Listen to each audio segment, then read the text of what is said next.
Big boss Malayalam season 7 ലൈവിൽ ഇപ്പോൾ നടന്നത് നെവിൻ്റെ തന്തയില്ലായ്മ. ഒരു സീസണിലും ഇത്രയും വൃത്തികെട്ട നാറിയെ കണ്ടിട്ടില്ല. അമ്മാതിരി പണിയാണ് നെവിൻ ഇപ്പോൾ ലൈവിൽ കാണിച്ചത്. അനുവാണെങ്കിൽ ഉറങ്ങുപോലുമല്ല, വെറുതെ കട്ടിലിൽ കിടക്കുകയാണ്.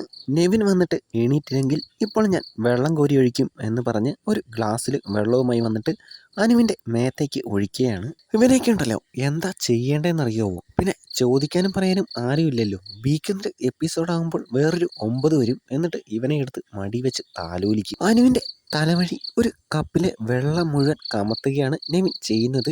അത് കഴിഞ്ഞ് നെവിൻ പോയ സമയത്ത് അനു കുടിക്കാൻ കൊണ്ടുവന്ന കുപ്പിയിലെ വെള്ളം നെവിൻ്റെ തലവഴിയും ഒഴിക്കുന്നുണ്ട്. വെറുതെ കിടന്ന് ഒരാളുടെ തലയിലൂടെയാണ് നെവിൻ വെള്ളം കോരി ഒഴിച്ചത്. ഇവനാണെങ്കിൽ കിച്ചണിൽ വന്നിട്ട് വലിയൊരു പാത്രത്തിൽ വെള്ളം എടുക്കുകയാണ്. ഇനിയിപ്പോൾ നിങ്ങൾ കണ്ടോണം, വീക്കെൻഡ് എപ്പിസോഡാകുമ്പോൾ എന്തിനാ അനു നീ നെവിൻ്റെ തലയിൽ വെള്ളം ഒഴിച്ച് എന്ന് ചോദിച്ചാൽ മൊണ്ണലാൽ വരും. അനുവിൻ്റെ തലയിലും അനുവിൻ്റെ ബെഡിലും എല്ലാം നെവിൻ വെള്ളം കോരി ഒഴിച്ചു. ഇവന് ശരിക്കും മെൻ്റലാണ്. എന്തൊരു വൃത്തികെട്ട ജന്മമാണ്. ഇവനെയൊക്കെ ഇപ്പോഴും വോട്ട് ചെയ്ത് വീട്ടിൽ നിർത്തുന്ന ആൾക്കാരെ പറഞ്ഞാൽ മതിയല്ലോ. ഇവനേക്കാൾ നാറികളാണ് അവർ.